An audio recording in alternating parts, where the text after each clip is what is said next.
Hello students, welcome to ideal English tutorial. Class 11-এর the sick rose এই poem থেকে already video upload করা রয়েছে। এই পোয়েমের টেক্সট অ্যানালাইসিস করা রয়েছে, সেখান থেকে টাইটেল বা অন্যান্য আরও কী কী প্রশ্ন আসতে পারে সেগুলো কিন্তু আমি ব্যাখ্যা করে বুঝিয়েছি। তোমরা যারা সে ভিডিওটা দেখোনি সে ভিডিওটা আগে দেখে নিও, তারপরে দেখো। আজকে আলোচনা করব SAQ অ্যান্ড MCQ। এখানে প্রশ্নগুলোকে এমনভাবেই সাজানো হয়েছে, তোমরা যদি পুরো ভিডিওটা ভালো করে দেখো এখান থেকে তোমরা MCQ এবং SAQ দুই ধরনের প্রশ্নই কিন্তু করতে পারবে। ভালো করে লক্ষ্য করো, এখানে প্রত্যেকটা প্রশ্নের যে আনসার করা হয়েছে, প্রশ্নগুলো মূলত কিন্তু SAQ প্রশ্ন, কিন্তু আনসারগুলো এমনভাবে তোমাদের আমি বোঝাবো, বা দেখো এখানে রেড কালার দিয়ে হাইলাইট করে দেওয়া হয়েছে উত্তরগুলোকে, সেগুলো যদি তোমরা মনে রাখো দেখবে এগুলোই কিন্তু MCQ এর অপশন আসবে, অর্থাৎ এগুলো মনে রাখলেই তোমাদের MCQ এর আনসার হয়ে যাবে। তো দেখো প্রথম যে প্রশ্নটা রয়েছে, প্রত্যেকটা প্রশ্নের আমি কনস্ট্রাকশন কিন্তু ব্যাখ্যা করব যে কিভাবে এগুলো থেকে উত্তর করবে। আমরা অনেক সময় কি জানি যে উত্তরটা আমাদের জানা থাকে, বাট আমাদের সেন্টেন্স ফরমেশনে ভুল হয়ে যায়, কিন্তু সেই সেন্টেন্স ফরমেশনটা আমাদের শিখতে হবে। প্রথম প্রশ্ন দেখো, where from is the poem taken, অর্থাৎ এই কবিতাটা কোথা থেকে নেওয়া হয়েছে। সিস্টেমটা দেখো, the poem is taken from, এই হিসেবে সাজানো হচ্ছে। দেখো the poem is taken from, অর্থাৎ কবিতাটা নেওয়া হয়েছে কোথা থেকে। দেখো উত্তরটা হচ্ছে ব্লেকস সংস অফ এক্সপিরিয়েন্স, অর্থাৎ ব্লেকের লেখা বা উইলিয়াম ব্লেকের লেখা সংস অফ এক্সপিরিয়েন্স থেকে। তোমরা এই সংস অফ এক্সপিরিয়েন্স এটাকে আন্ডারলাইন করে দেবে, তাহলে এটা আর ভালো লাগবে। তো উত্তরটা কি হলো, the poem is taken from Blake's songs of experience. তো তোমাকে মনে রাখতে হবে কি, সংস অফ এক্সপিরিয়েন্স। এটা তোমার যদি মনে থাকে তাহলে কি হবে, তুমি উত্তরটা সহজেই সাজাতে পারবে, এবং MCQ প্রশ্নের ক্ষেত্রেও এটা তুমি সহজেই করতে পারবে। Question 2, what does the poet bring together in the sick rose. The sick rose কবিতায় কবি দুটো বিষয়কে একসঙ্গে এনেছেন, সে দুটো বিষয় কি কি। দেখো সাজানাটা দেখো, ইন দ্য সিক রোজ এটা প্রথমে লিখে ফেললাম, in the sick rose, okay. The poet subject, the poet. তারপরে লক্ষ্য করো, যেহেতু এখানে ডাস ছিল অক্সিলিয়ারি ভার্ব এবং ব্রিং হচ্ছে মেন ভার্ব, তাই এটা হ্যাঁ বাচকে যখন উত্তর হচ্ছে তখন এটা ব্রিংস হয়ে যাচ্ছে। দেখো ব্রিং থেকে এস যোগ হচ্ছে, ব্রিংস, অর্থাৎ দ্য পোয়েট ব্রিংস, তারপরে দেখো টুগেদার, ব্রিংস টুগেদার কি উত্তরটা দেখো, ইনোসেন্স অ্যান্ড এক্সপিরিয়েন্স। তো তাহলে উত্তরটা আমাদের কি হচ্ছে, ইনোসেন্স অ্যান্ড এক্সপিরিয়েন্স। কিন্তু আগে যে সাজানোটা, অর্থাৎ সেন্টেন্স ফরমেশন বা কনস্ট্রাকশনটা তোমাদের আগে বুঝে নিতে হবে। In the sick rose the poet brings together innocence and experience.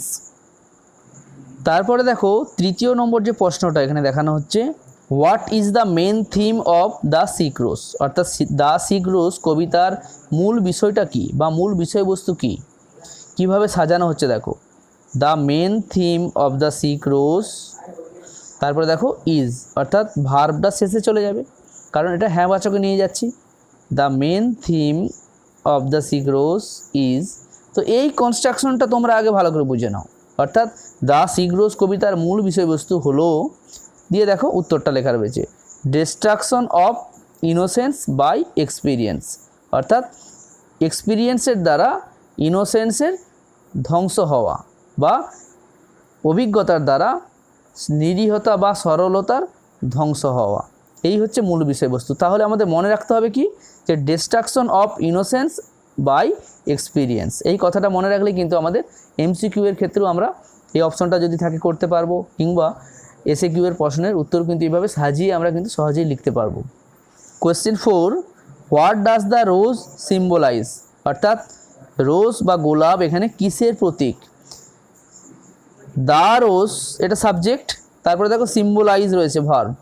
তো যেহেতু ডাস এখানে অক্সিলারি ভার্ব রয়েছে, তো তাহলে কি হবে, এই উত্তরটা করার জন্য একটু আমাদের ভাবতে হবে, তখন হবে সিম্বলাইজ থেকে সিম্বলাইজেস। দ্য রোজ সিম্বলাইজেস কি, উত্তরটা কি, পিউরিটি অ্যান্ড পিস, অর্থাৎ গোলাপ হচ্ছে পবিত্রতা এবং শান্তির প্রতীক, the rose symbolises purity and peace. Question 5, what does the invisible worm symbolise?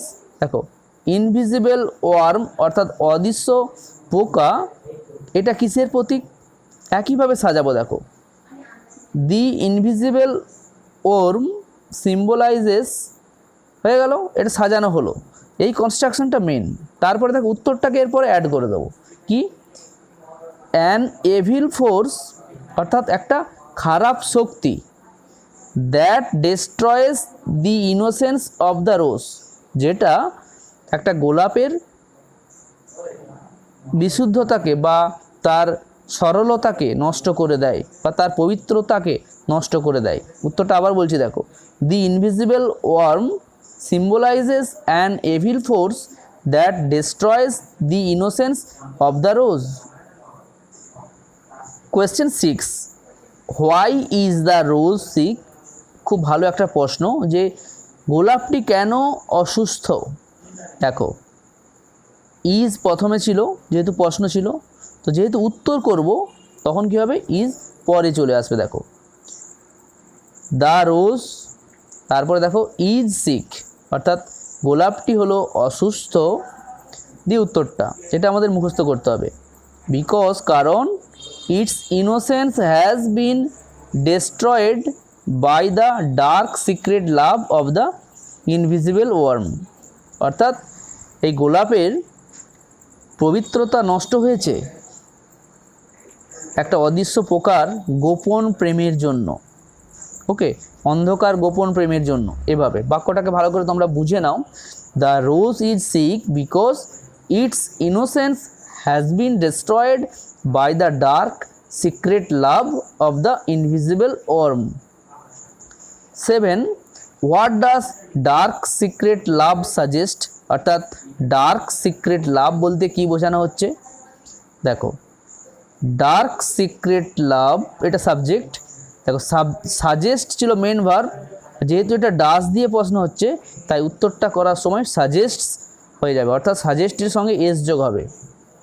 Suggests, dark secret love suggests কি? উত্তরটা দেখো the illicit love between the worm and the rose, অর্থাৎ পোকা এবং গোলাপের মধ্যে অবৈধ প্রেম, অর্থাৎ ডার্ক সিক্রেট লাভ বলতে বোঝাচ্ছে গোলাপ এবং পোকার মধ্যে অবৈধ প্রেম।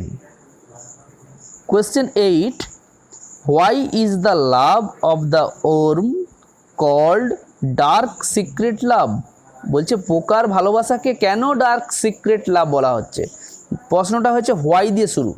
তো দেখো the love of the warm, এটা আগে লিখে ফেললাম, the love of the warm, তারপরে দেখো ইজ রয়েছিল, সেই ইজটাকে নিয়ে এলাম, ইজ, তারপরে দেখো কল্ড, অর্থাৎ ইজ কল্ড, অর্থাৎ পোকার ভালোবাসাটাকে বলা হয় কি?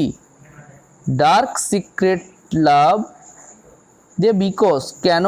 বিকজ, আবার বুঝে নাও, the love of the worm is called dark secret love, অর্থাৎ পোকার ভালোবাসাটাকে বলা হচ্ছে ডার্ক সিক্রেট লাভ, অন্ধকার গোপন প্রেম, দিয়ে বিকজ করলাম, কারণ যেহেতু হোয়াই দিয়ে প্রশ্ন ছিল তাহলে বিকজ দিয়ে এই উত্তরটা আমাদের মনে রাখতে হবে। কারণ কি? কারণ এটা হলো অবৈধ, দেখো ইট ইজ ইলিসিট, এটা অবৈধ, and it destroys the innocence of the rose, কারণ এটা হলো অবৈধ এবং এটা নষ্ট করে দেয় একটা গোলাপের পবিত্রতাকে। ওকে, এইভাবে because it is illicit and it destroys the innocence of the rose. Question 9, what does crimson joy suggest? এই crimson joy বলতে কি বোঝাচ্ছে? দেখো crimson joy suggests, যেহেতু ডাস দিয়ে প্রশ্ন হয়েছিল তাই দেখো এখানে সাজেস্টের সঙ্গে এস হয়েছে, সাজেস্টস crimson joy বলতে বোঝাচ্ছে, দেখো বোথ সেক্সুয়াল প্লেজার, অর্থাৎ ইন্দ্রিয় সুখ বা যৌন সুখ, অ্যান্ড ডিস্ট্রাকশন অফ ইনোসেন্স, এবং পবিত্রতার ধ্বংস বা নষ্ট হয়ে যাওয়া।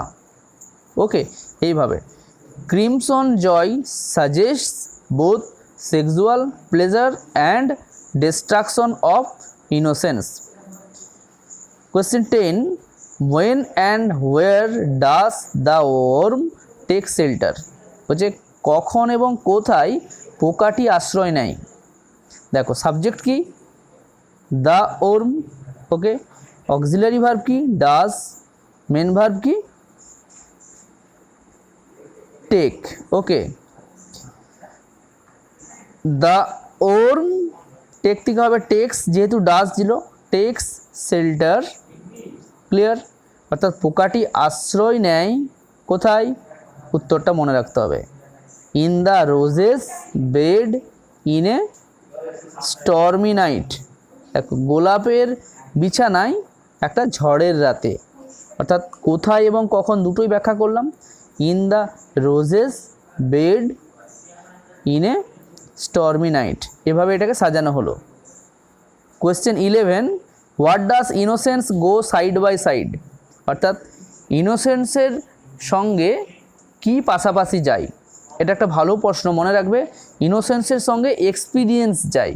উত্তরটাকে দেখো, ইনোসেন্স গো ছিল, গো থেকে গোজ হবে, কারণ ডাস যেহেতু প্রশ্নে আছে, তাহলে goes side by side, okay, দেখো উইথ এক্সপিরিয়েন্স, এভাবে সাজানো হচ্ছে, innocence goes side by side with experience.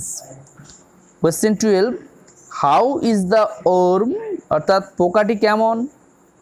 The worm is invisible, মনে রাখতে হবে, অদৃশ্য, অদৃশ্য পোকা, বা দ্য ওয়ার্ম ইজ ইনভিজিবল, পোকাটি অদৃশ্য। তো এইভাবে দেখো, যদি আমরা এই ইনভিজিবল কথাটা মনে রাখি তাহলে কি হচ্ছে, এটা এমসিকিউ এর ক্ষেত্রে এই একটা অপশন হিসাবে আসতে পারে। আর কনস্ট্রাকশনটা যদি শিখে রাখি তাহলে কিন্তু আমরা এসএ কিউ প্রশ্নের উত্তরও সহজে করতে পারবো। তো তোমাদের এই 12টা প্রশ্ন আমি এখান থেকে দিলাম, আশা করি এখান থেকে তোমরা কমন পেয়ে যাবে। একটু মন দিয়ে ভালো করে এই প্রশ্নগুলো মুখস্থ করবে। তোমরা এই প্রশ্নগুলোর পিডিএফ লিঙ্ক পেয়ে যাবে এই ভিডিওটার ডেসক্রিপশন বক্সে। অবশ্যই এই অর্থগুলো ভালো করে বুঝে, এই কনস্ট্রাকশনগুলো ভালো করে বুঝে তারপর ডেসক্রিপশন থেকে পিডিএফ ডাউনলোড করে পরবর্তীকালে পড়াশোনা করবে। ভিডিওটি যদি ভালো লাগে অন্যান্য বন্ধুদের মধ্যে অবশ্যই শেয়ার করে দিও। আর যারা রয়েছে চ্যানেলে নতুন, চ্যানেলটিকে সাবস্ক্রাইব করে পাশে দেওয়া বেল আইকনটিতে ক্লিক করে রেখো পরবর্তী নোটিফিকেশন পাওয়ার জন্য। তো ভালো থেকো, love English, English will love you.